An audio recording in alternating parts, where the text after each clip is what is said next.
নমস্কার, আমি জ্যোতিষী শ্রী গৌর ভট্টাচার্য। হ্যাঁ, থাম্বনেলে ঠিকই পড়েছেন যে মকর রাশির জাতক বা জাতিকাদের জন্য এই জুলাই মাসে এই 7টা ঘটনা ঘটবেই ঘটবে। এই জুলাই মাসে এই 7টা ঘটনা আপনার জীবনে কী এমন ছাপ ফেলবে বা কী এমন ইম্প্যাক্ট পড়বে জানতে হলে ভিডিও শেষ পর্যন্ত মনোযোগ সহকারে শুনতে থাকুন। আর আপনি কোথা থেকে আমার ভিডিওটা শুনছেন বা দেখছেন অবশ্যই আপনার লোকেশনের নামটা একটু লিখে দিয়ে যান, তাহলে বুঝতে পারবো কোথায় কোথায় আমার ভিডিওটা পৌঁছাচ্ছে। আর আমি জ্যোতিষী শ্রী গৌর ভট্টাচার্য, আমার চেম্বার হলো সারা ভারতবর্ষে একটাই চেম্বার। অন্যান্যদের মতো বিভিন্ন পাড়ায় পাড়ায় চেম্বার, বিভিন্ন শহরে চেম্বার, বিভিন্ন হোটেলে চেম্বার আমার নেই।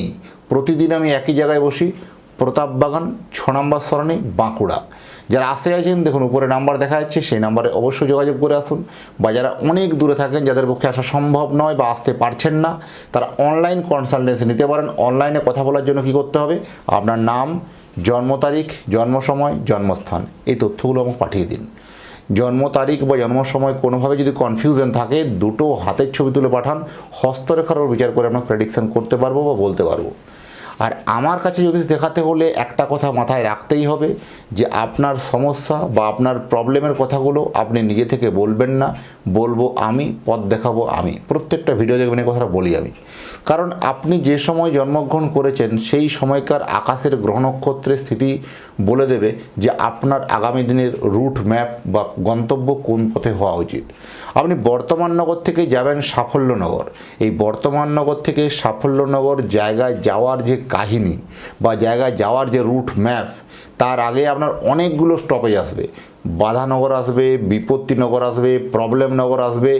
কোথায় আপনি নেমে যাচ্ছেন বা কোথায় আপনি থমকে যাচ্ছেন সেটাই কিন্তু জানার বিষয়। অন্য কোনো স্টেশনে নেমে গেলে আপনি গন্তব্যস্থলে কিন্তু সাফল্যনগরে পৌঁছাতে পারবেন না। তাই সাফল্যনগরে পৌঁছাতে গেলে এই ভিডিও শেষ পর্যন্ত আপনাকে মনোযোগ সহকারে কিন্তু শুনতে হবে বা দেখতে হবে।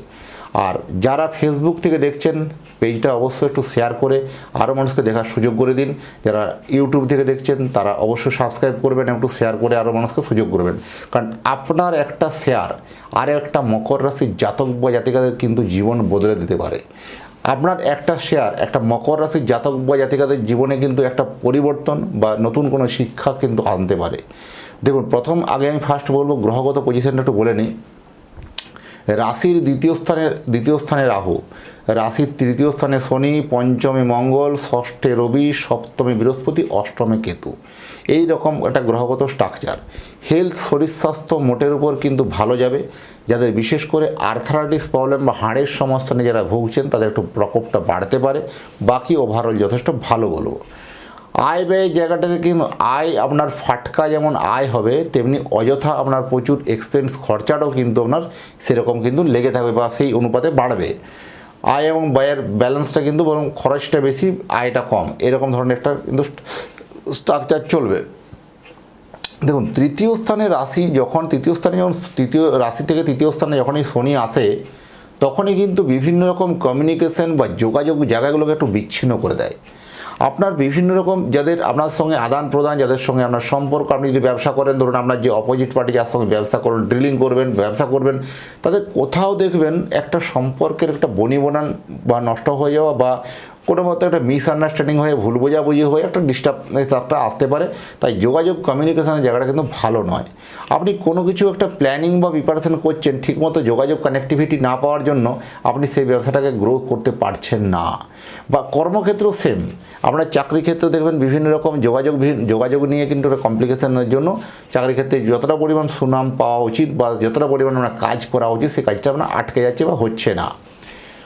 বিবাহ নিয়ে যারা চিন্তিত, বিবাহ আপনাদের কিন্তু ফাইনাল হচ্ছেই। বিয়ের নিয়ে যারা পরিশ্রান্ত ছিলেন, বিয়ের সম্বন্ধ বারবার এসে ভেঙে যাচ্ছিল, এবার কিন্তু বিয়ে কিন্তু আপনার হবে। আপনার আশা বা ভরসা আপনি ছেড়ে দিয়েছিলেন যে আপনার মধ্যে আর বিয়ে হবে না, কারণ এত সম্বন্ধ আপনার ভেঙেছে বা এত সম্বন্ধ আপনার কেটেছে, তাই জন্য আপনি একটু কিন্তু ভারাক্রান্ত মন হয়েছে।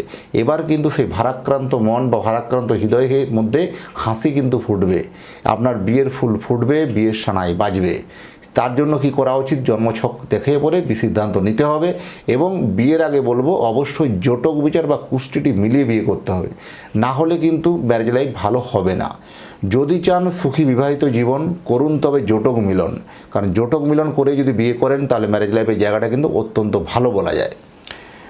বিভিন্ন মামলা মোকদ্দমা যাদের চলছিল, আইনি জটিলতা যাদের চলছিল, সেই মামলা মোকদ্দমার একটা নিষ্পত্তি হওয়ার সম্ভাবনা বেশি, সেই কেসটা আপনার ফরে বা আপনার গ্রিপে থাকবে। বিবাহিত জীবন মোটের উপর যথেষ্ট ভালো বলবো, সন্দেহের অবকাশ আপনাকে ঘটাতেই হবে, কারণ সন্দেহের বশবর্তী হয়ে সম্পর্কগুলো কেমন যেন একটু খাপছাড়া হয়ে গেছিলো, এবারে বুঝি সেটা ভালো। বা ধার বা লোন থেকে একটু চাপ বা মেন্টালি প্রেসার বাড়তে পারে, বা একটু চাপ বাড়বে, ধার বা লোন নিয়ে একটু চাপ বাড়বে। আর অষ্টমে কেতু, এখানে অষ্টমে কেতু যখনই থাকে, অষ্টম কেতু মানে দেখুন সপ্তমের দ্বিতীয়, অষ্টম ভাবটাকে বলা হয় সপ্তমের দ্বিতীয় ভাব, তাহলে অষ্টম ভাব সেখানে হচ্ছে সপ্তম মানে যদি আপনার স্বামী হয় বা আপনার স্ত্রী হয়, আপনি যদি স্বামী হন তাহলে আপনার স্ত্রী, আপনি স্ত্রী হলে আপনার স্বামী, মানে অপোজিট পার্টির কিন্তু দ্বিতীয় যখনই কেতু আবির্ভাব হয় তখনই কিন্তু গোপন কোনো লেনদেন, গোপন আয় বৃদ্ধি এটা কিন্তু হবে। আর সেই সব গোপন আয় বৃদ্ধি করতে গিয়েও কোনো অনেক সমস্যা কমপ্লিকেশন আসতে পারে, সচেতন থাকা জরুরি আছে। যারা বিশেষ করে অনেক দূরে গিয়ে যারা চাকরি করেন, বিদেশে গিয়ে যারা চাকরি করছেন, বিভিন্ন আইটি সেক্টর হতে পারে, বিভিন্ন এডুকেশন সেক্টর হতে পারে, মেডিকেল সেক্টর হতে পারে, হোটেল সেক্টর হতে পারে, বা বিভিন্ন বিজনেস কনসালটেন্সি ম্যানেজমেন্টের জায়গা হতে পারে, যারা মানে বিদেশে গিয়ে চাকরি করছেন, চাকরিতে কোথাও একটা অনিশ্চয়তা ফিল করা, বা চাকরি ক্ষেত্রে বারবার ধরেন একটা হতাশা এসে, কোথাও ডিপ্রেশন এসে একটা বারবার মানসিক অবসাদে ভুগতে পারেন যে চাকরিটা নেক্সট 2 মাস পর, নেক্সট 4 মাস পরে আমার আছে তো, থাকবে তো, আমাকে ছেড়ে চলে যেতে হবে না তো, বা আপনি একরকম প্ল্যানিং করে গেছিলেন কিন্তু আপনার সেই প্ল্যানটা মিলছে না, কারণ আপনার একরকম স্যালারি, একরকম কাজ চিন্তাভাবনা করে বা প্ল্যানিং করে গেছিলেন, সেটা অন্য কাজ করতে হচ্ছে, অন্যরকম স্যালারি পাচ্ছেন, আলটিমেট আপনার ফিনান্সিয়ালি গ্রোথ কিন্তু সেভাবে হচ্ছে না, এক্সপেন্স অত্যন্ত বেশি হয়ে যাওয়ার জন্য সঞ্চয় করতে পারছেন না। এইরকম যদি হতাশায় ভোগেন তাহলে জন্মছকটাকে একবার চুলচেরা বিচার বিশ্লেষণ করা অবশ্যই কিন্তু প্রয়োজন আছে। জেনে নিতে হবে কোথায় খুঁটিনাটি, কোথায় প্রবলেম বা কোথায় সমস্যা। চাকরি ক্ষেত্রে একটা ভালো সুখবর মিলবে, যারা নতুন কর্মপ্রার্থী তাদের জন্য যথেষ্ট ভালো খবর।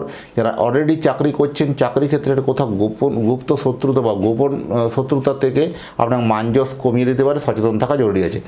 ব্যবসা যারা করছেন, এই বুঝি একটা সবথেকে ভালো সময় পেলেন এই মকর রাশির জাতক বা জাতিকাদের জন্য, ব্যবসা তাদের জন্য। অনেকে বলে যে ব্যবসা করতে পারে না, বাঙালি ব্যবসা করতে পারে না, বাঙালি ব্যবসা করতে ভয় পায়, অনেকে বলে, কিন্তু আপনি প্রমাণ করে দেখিয়ে দিতে পারবেন যে আপনি কোনো অংশে কম নন বা কোনো অংশে আপনি পিছিয়ে নেই।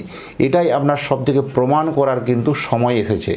এই মকর রাশির জাতক বা জাতিকাদের জন্য জুলাই মাসে বিশেষ করে ব্যবসায়ীদের জন্য একটা উল্লেখযোগ্য বছর।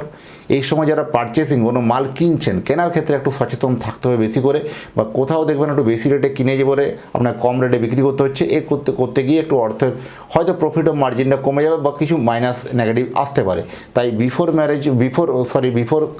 কোনো ট্রেড, আগে বলবো যখনই কোনো ট্রেড তৈরি করবেন বা ট্রেড নতুন কিছু করতে যাবেন, যেমন কোনো পারচেসিং জায়গাটাকে একটু ভালো করে ভেরিফাই করে দেখাটা উচিত হবে। আর এখানে সবথেকে ভালো জিনিস বলবো, আপনি যদি চাইছেন যে আপনার সন্তানের জন্য একটা জন্মকুণ্ডলী বানাতে, যে কেমনই হবে সন্তানের বিবাহিত জীবন, কেমনই হবে কর্মজীবন, কেমনই হবে তার প্রেম জীবন, কেমনই হবে তার কেরিয়ার লাইফ, সমস্ত বিষয়ে আলোকপাত করব। জানতে হলে আপনার সন্তানের জন্মকুণ্ডলী বানিয়ে নিন।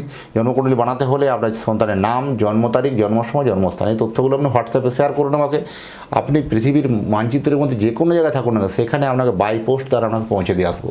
যাই হোক, এতক্ষণ ধরে অধীর আগ্রহে যারা অপেক্ষা করছেন বা শুনছেন, তাদের এবং তাদের পরিবারের প্রতি মঙ্গল কামনা করে আজকের অনুষ্ঠানটাকে এখানে শেষ করব। ভালো থাকবেন, আবার দেখা হবে নতুন তথ্য, নতুন ভিডিও নিয়ে। নমস্কার।